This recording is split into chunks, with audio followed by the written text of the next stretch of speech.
All right, everybody, welcome back to another episode of Word with Ty Brownlow. I am your host, Ty Brownlow, and remember, no one is worthless. No story is worthless.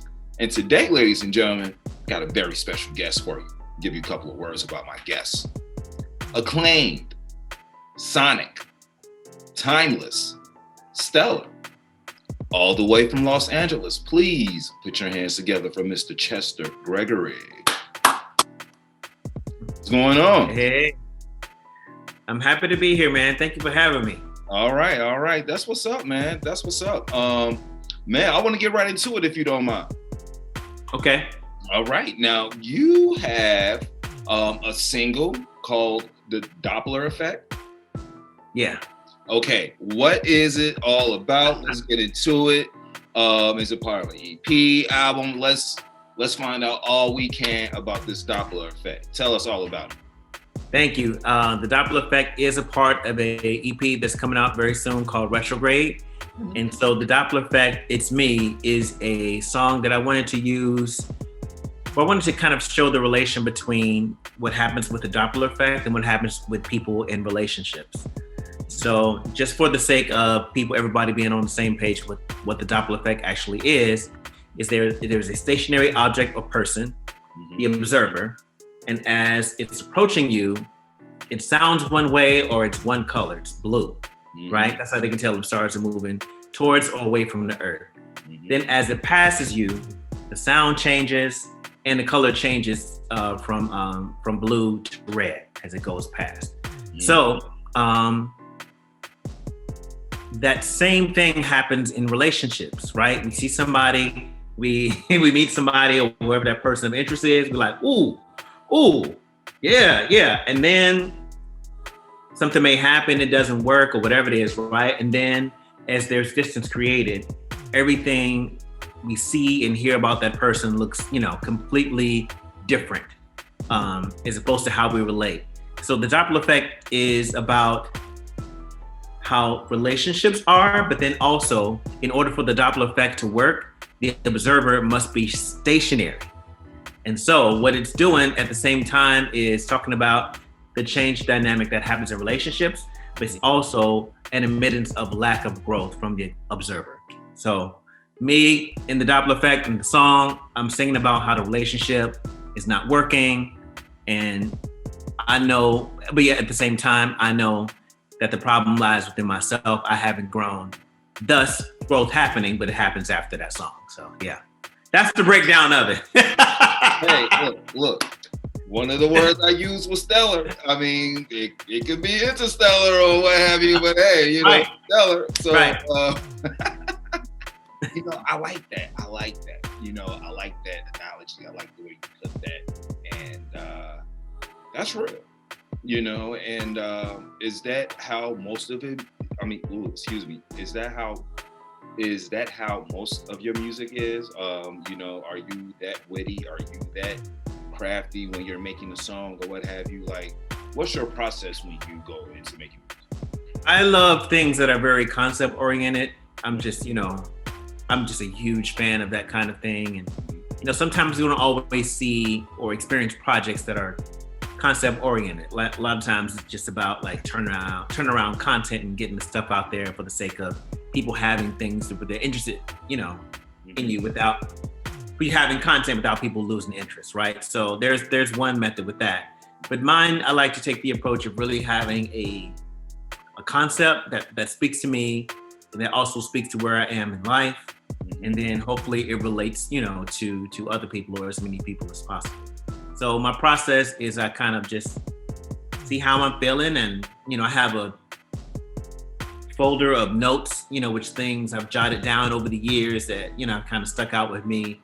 And then when it's time to create or work on a project, I'll go to those notes and kind of see what resonates with me, and it's all different according to where I am at that stage. And so just dive in. Yeah. All right. Hey, look. Man's deep, y'all. You're not gonna put it out there for you and you just be like, yeah, this sounds like the last three songs. No. If you take a good listen in, so what he's talking about some stuff, y'all. He putting it down for y'all. He's trying to school y'all. All right, come on now. Get with the man. Now, what other kind of songs will we expect on Retrograde when it releases? So when Retrograde is released, it'll have some songs that I've done before, but they'll be updated versions. So my first single from the album was called Throw It Back. Okay. And so that's going to be on there as well, but there's going to be a new version of that song. Also have a cover by Stevie Wonder, a song called Look Around. That's produced by J Most, and J Most is Emily King's main producer. So, but he and I have done a lot of work before, so I got a chance to work with J Most again on this one. So we just finished that one not too long ago, so I'm excited about that one. Okay. The project's gonna open up with that song. Yeah. Man, moving up in the world, y'all. You know, moving this shit. All right, okay. I see you over there. All right, Chess. All right. So speaking of Stevie Wonder, what were your influences like growing up? Like, let's talk a little bit about Chester Gregory. Like, let's talk about Chester Gregory growing up. You know, man, getting into this music. Like, you know, who is Chester Gregory? Like, let's talk about you. So, how'd you get into music, man? So I got into music from being a huge, obvious, fan of music. I grew up in Gary, Indiana. I'm from that, the same place Michael Jackson was from. And so, okay, all right. Okay. So, seeing Michael being a multi-discipline artist allowed me to feel like, that I could be inspired to do a multi-discipline artist, but in my own way. And so, just, being a huge fan of music, and also, I've been blessed enough to, work and originate several roles on Broadway, and that's been fun and stuff too. And while I was doing that, I just considered it as, me telling other people's stories. When I'm Chester Gregory, that's the actor. Right. But then, when I'm Chess, it's my exclusive expression to the type of music I like, the type of issues that speak to me, where I am in my growth process. And so, yeah. Okay, all right. So look, he's trying to let y'all know, like, during the day, he's Clark Kent. He's Chester Gregory. He's like, yes, yes, great. But as soon as the clock strikes a certain time, that's it, man. No more Clark Kent. We all Superman now. It's time to turn on. All right, I like that. GI, okay. Right. GI up in here. Midwest.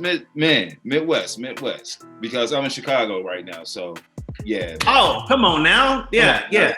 Now, hey, there you go. Right next door. Gary's part of Chicago land. Right. So we're like neighbors here, y'all. Neighbors, totally. Neighbors, GI ain't nothing but the south side. Right. True. Facts. All right. Man, so where can we hear your music? Where can we get your music? Like, if people want to get in touch with you, like, how can people get in touch with you, man? So my handle on all social media is my full name @Chester Gregory. And my music is under C.H.E.S.S. Now, it's C.H.E.S.S as an acronym, so you have to put the little periods in between. And the acronym stands for Collectively Healing Every Single Soul. And so my music is under there, and when I get ready to release the project very soon, I'm wrapping up the recording process now. Then I'm going to turn it around as soon as possible and get it out there. But because I've been wanting to release this project for a long time. So everything's on my website, chestergregory.com. I have merch. A lot of the symbolism I use is moon. So the album, the EP is titled Retrograde, and retro meaning past, or looking back, going back, retro, and then grade being the quality of work. So the quality of work is result of the reflective period of you looking back at those mistakes, you looking back at how you messed up in those relationships, you looking back in that darkness to find that light, right? So the moon doesn't have its own light, it only reflects light from the sun. So when you look back in your reflective period, you're looking back to find that light in those darker periods so that you move on and become better in your healing process. That's what Retrograde is about. Look here, look. People he's taking, look here, he's taking questions for your relationship problems. You know, he's putting it out there for you in the form of music, but really, he don't really want to tell y'all he's a therapist. You know, it's musical therapy. That's what it sounds like. I mean, but you know, it's the way you want to tell it. It's how, you know, you're constructing it to be, and it's thoughtful, it's insightful, and it's real. You know, and if you can't relate to like those things, you know, especially like, you know, you just sat up here and explained the Doppler effect, and that's real. Everyone goes through a cycle like that, you know. Sometimes they develop into long-term relationships. Sometimes they, you know, develop into marriages, you know, that just fizzle out or what have you. But it is what it is, you know, at the end of the day. So, man, I congratulate you with that, man, and wish you well with that as well. So, thank you. Man, this brings us to the last question. Like, I'm really having fun here, man. So, you know, I'm kind of upset I have to ask this question, but I got to ask this question because it's a question that my show's known for. Mr. Chester Gregory, what is the one word that best describes you and why? Healing. Healing. Okay. Healing. Yeah. At least where I am in this stage of life. I think one lesson I think 2020 has taught us is to not be so heavily associated with what we do as our identity. And so I actually had that lesson twice. I got it in 2019. And so 2019, I lost my ability to perform and all of that because I had a vocal injury that was threatening where I might not have been able to sing ever again. In that process, I had to let go of everything that I thought I was and tap into who I really am, which is not a singer, which is not an artist, which is not a whatever it is, a painter, a lawyer, a doctor, whatever. You are not, in my opinion, in my experience with the world, you are not those things. Those are extensions of what you do. And those are extensions of your purpose, but that's not your purpose. So if your purpose, what's deeper than that? Is your purpose to love? Is your purpose to inspire? Is your purpose to educate, to try to enlighten, or just to share as you are healing and learning yourself? And so I think, what was that? I think it was March 12th. All performances were shut down. March 12th, 2020. Everything was shut down in an instant.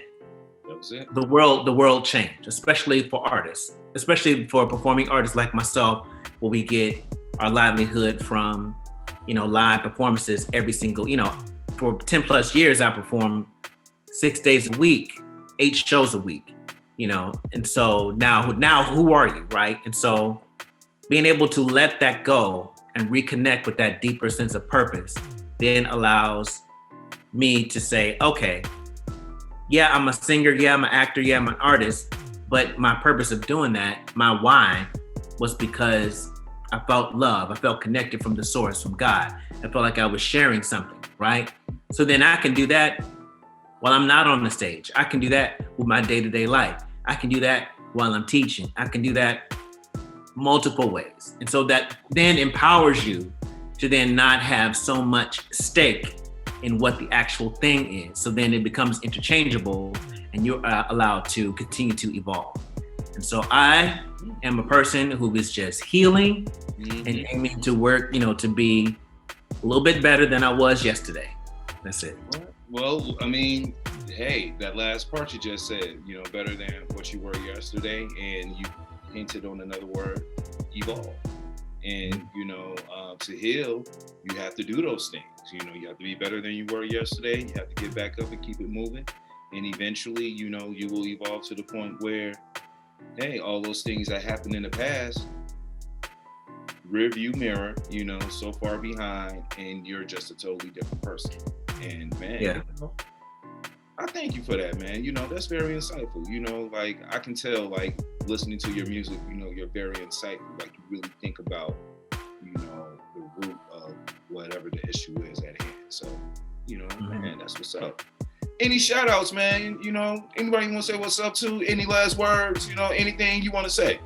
What's up to Giles King? What's up to my C.H.E.S.S team? Thank you to my supporters, the people that have supported me, whether it's just, Chester Gregory, the actor, and Chess, the artist. Thank you so much. I do this because of you and your contributions and your love, just help me continue to do this. So thank you. All right. That's what's up, everybody. Look, this is Word with Ty Brownlow. I've been your host, Ty Brownlow. Remember, no one is worthless. No story is worthless. You can follow me on all social media platforms at Word with Ty Brownlow, YouTube, Twitter, Facebook, and Instagram. Or, man, just go to my website, get this wonderful interview along with other great interviews. Chester Gregory, we out. Peace. Peace.